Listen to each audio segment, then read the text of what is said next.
Sir, ಇವಾಗ ನಮ್ಮ ಜೊತೆ ನೇರ ಸಂಪರ್ಕದಲ್ಲಿದ್ದಾರೆ ಏನು ಪ್ರಾಂತ ರೈತ ಸಂಘದ ಪ್ರಮುಖರಾದ ಯಾದವ್ ಶೆಟ್ಟಿ ಅವರು. ಸರ್ ನಮಸ್ತೆ.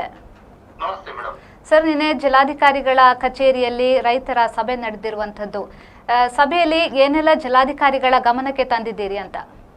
ನಾವು ಒಂದು ಮುಖ್ಯವಾಗಿ ದೇಶದ ಯಾವುದೇ ಜಿಲ್ಲೆಯಲ್ಲಾಗಲಿ, ಕರ್ನಾಟಕದ ಯಾವುದೇ ಜಿಲ್ಲೆಯಲ್ಲಾಗಲಿ ಜಿಲ್ಲಾಧಿಕಾರಿ ಎಂದಾಗ ಅಲ್ಲಿನ ರೈತರು, ಕಾರ್ಮಿಕರು ಬೇರೆ ಬೇರೆ ವಿಷಯದ ಬಗ್ಗೆ ಹೋರಾಟ ಮಾಡೋದು, ಪ್ರತಿಭಟನೆ ಮಾಡೋದು, ಮನವಿ ಕೊಡೋದು ಇದ್ದದೆ.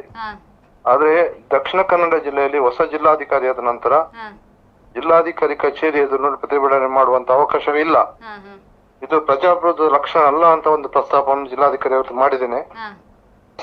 ಅದಕ್ಕೆ ಸ್ಪಷ್ಟವಾದ ಉತ್ತರ ಕೊಡ್ಲಿಲ್ಲ ಅವರು. ಅದು ಒಂದು ಬಹಳ ಪ್ರಮುಖ ಅಂಶ. ಒಂದು ನಿನ್ನೆ ಮಾತನ್ನೇ ನಾಡಿದೆ. ಅದು ನಾವು ಇನ್ನೂ ಕೂಡ ಅದನ್ನು ಬೇರೆ ಬೇರೆ ಸಂಘಟನೆ ಮುಖಾಂತರ, ಬೇರೆ ಬೇರೆ ಪಕ್ಷಗಳ ಮುಖಾಂತರ ಮಾತಾಡಿ ಅದು ಒಂದು ಪ್ರಜಾಪ್ರಭುತ್ವದ ಲಕ್ಷಣ ಅಲ್ಲ ಅಂತ ನಮ್ಮ ಸ್ಪಷ್ಟವಾದ ಅಭಿಪ್ರಾಯ, ಅದನ್ನು ಪ್ರಸ್ತಾಪ ಮಾಡಿದ್ದೇನೆ ಮೇಡಮ್.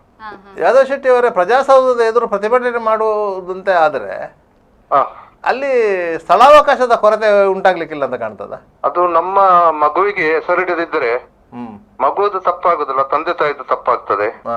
ಅದೇ ರೀತಿ ಅಲ್ಲಿ ಪ್ರತಿಭಟನೆಗೆ ಜಾಗ ಇಟ್ಟಿಲ್ಲ ಅವರು, ಅದು ಅವರ ಜವಾಬ್ದಾರಿ. ಮಗುವಿಗೆ ಹೆಸರಿಡಿದರೆ ತಂದೆ ತಾಯಿದು ತಪ್ಪಾಗ್ತದೆ, ಮಗುವಿದಾಗುದಿಲ್ಲ. ಅದೇ ರೀತಿ ಅಲ್ಲಿ ಸ್ಥಳ ಇಡದೇ ಇರೋದು ಯಾವುದೇ ಪಕ್ಷ ಅಥವಾ ಸಂಘಟನೆ ಜವಾಬ್ದಾರಿ ಅಲ್ಲ. ಯಾಕಂತ ಹೇಳಿದ್ರೆ ಜಿಲ್ಲಾಧಿಕಾರಿಗಳ ಕಚೇರಿ ರಾಷ್ಟ್ರೀಯ ಹೆದ್ದಾರಿಯ ಪಕ್ಕದಲ್ಲಿ ಇದೆ, ಮತ್ತೊಂದು ರಸ್ತೆಯ ಪಕ್ಕದಲ್ಲಿ ಇದೆ. ಇದೆ ಅಲ್ಲಿ ಹತ್ತಿರ ಎಲ್ಲೆಲ್ಲ ಸೈಡ್ ನಲ್ಲಿ ಕೊಡಬಹುದು, ಅವಕಾಶ ಇದೆ. ಇಲ್ಲ, ಅದರ ಎದುರಿನಲ್ಲಿ ಕೊಡ್ಬೇಕಾದ್ರೆ ಅದು ಖಾಸಗಿ, ಅದು ಸ್ಕ್ಯಾಟ್ಸಿನ ಅವರ ಜಾಗ. ಅದರ ಹಿಂಬದಿಗೆ ಕೊಡ್ಬೇಕಾದ್ರೆ ಅದು ಫಾರೆಸ್ಟ್ ಇಲಾಖೆಯವರ ಜಾಗ ಮಾಡಿದ್ದಾರೆ. ಈಗ ಹತ್ತಿರದ ಉಡುಪಿ ಜಿಲ್ಲೆಯಲ್ಲಿ ಗುಡ್ಡದ ಮೇಲೆ ಇತ್ತು, ಅಲ್ಲಿ ಜಾಗ ಇದೆ, ಅದು ಮಾಡಬೇಕಿತ್ತು. ಈಗ ನೀವು ನಮ್ಮ ಟವರ್ ಬ್ಲಾಕ್ ಹತ್ರ ಪ್ರತಿಭಟನೆ ಮಾಡಿದ್ರೆ ಒಂದು ವೇಳೆ ಮುಖ್ಯಾಂಶ ಆದ್ರೆ ಜಿಲ್ಲಾಧಿಕಾರಿಗೆ ಬರ್ಲಿಕ್ಕೆ ಆಗ್ತದ, ಅಥವಾ ಅಲ್ಲಿ ಪ್ರತಿಭಟನೆ ಮಾಡಿ ಅಲ್ಲಿಗೆ ಹೋಗ್ಲಿಕ್ಕೆ ಆಗ್ತದ?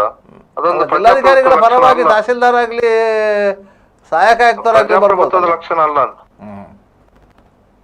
ಅಲ್ಲ. ಅದೊಂದು ತಪ್ಪಾಗಿದೆ ಅಂತ ನಮ್ಮ ಭಾವನೆ. ನಮ್ಮ ಭಾವನೆ ಏನಂದ್ರೆ ಅದು ತಪ್ಪಾಗಿದೆ, ಅದು ವ್ಯವಸ್ಥೆ ಮಾಡ್ಬೇಕಂತ. ಇದು ಜಿಲ್ಲಾಧಿಕಾರಿ ಜನರಿಗೆ ಸಿಗ್ತಿಲ್ಲ, ಯಾವುದೇ ಹೋರಾಟ ಅಲ್ಲಿ ಮಾಡ್ಲಿಕ್ಕೆ ಆಗುದಿಲ್ಲ ಅಂತ ಹೇಳಿದ್ರೆ ಅದು ಪ್ರಜಾಪ್ರಭುತ್ವದ ಲಕ್ಷಣ ಅಲ್ಲ ಅಂತ ನಮ್ದು ಸ್ಪಷ್ಟ ಅಭಿಪ್ರಾಯ. ಸರಿ, ವಿದ್ಯುತ್ ಲೈನ್ ಕಾಮಗಾರಿಯ ಬಗ್ಗೆ ಕೂಡ ಏನು ಜಿಲ್ಲಾಧಿಕಾರಿಗಳ ಗಮನಕ್ಕೆ ತಂದಿದ್ದೀರಾ, ಹೇಗೆ ಅಂತ? ಅದು ಬಹಳಷ್ಟು ಮಂದಿ ತಂದಿದೆ, ನಾನು ಕೂಡ ಪ್ರಸ್ತಾಪ ಮಾಡಿದ್ದೇನೆ. ಪ್ರಾಬ್ಲಮ್ ಏನಂತ ಹೇಳಿದ್ರೆ ಅದು ಕಾಲ ಮೀರಿತು ಅನ್ನೋ ಪರಿಸ್ಥಿತಿ ಇದೆ. ಆದ್ರೆ ಅಂದ್ರೆ 9 ವರ್ಷ ಆಯ್ತಾ ಯೋಜನೆ ಎಲ್ಲ ಮಾಡಿ ಅಂತ ಬಹಳಷ್ಟು ಕಡೆ ಪ್ರತಿಭಟನೆ ಇದೆ, ಮತ್ತೆ ಏನು ಆಗ್ಲಿಲ್ಲ ಅಂತ. ಆದ್ರೆ ನಾವು ಬಹಳ ಸ್ಪಷ್ಟವಾಗಿರೋದು, ಯಾವುದೇ ರೈತನಿಗೆ ಅವನಿಗೆ 1 ಪೈಸೆ ಕೊಡದೆ ಅವನನ್ನು ದಬ್ಬಾಳಿಕೆ ಮುಖಾಂತರ ಮಾಡೋದು ಸರಿಯಲ್ಲ. ಮತ್ತೆ ಅವನು ಆತ್ಮಹತ್ಯೆ ಮಾಡಿದ್ರೆ ಇರ್ಬೋದು, ಅಥವಾ ಕಾನೂನಿಗೆ ವಿರುದ್ಧ ಇರ್ಬೋದು, ಆದ್ರೆ ಆತ್ಮಹತ್ಯೆಗೆ ದೂಡುವಂತ ಪರಿಸ್ಥಿತಿ ನಿರ್ಮಾಣ ಆಗ್ಬಾರ್ದು. ಅದು ಸಂಬಂಧ ಈಗಲಾದ್ರೂ ಕಾಲ ಮಿಂಚಿಲ್ಲ, ಅವರನ್ನು ಕರೆದು ಅವ್ರಿಗೊಂದು ನ್ಯಾಯ ಸಿಗುವಂತೆ ಮಾಡ್ಬೇಕು. ಅದು ಪ್ರಯತ್ನ ಮಾಡ್ತೇನೆ ಅಂತ ಜಿಲ್ಲಾಧಿಕಾರಿ ಹೇಳಿದ್ದಾರೆ ಅಷ್ಟೇ. ಥ್ಯಾಂಕ್ ಯು ಸರ್ ಮಾಹಿತಿಗಾಗಿ. ಓಕೆ.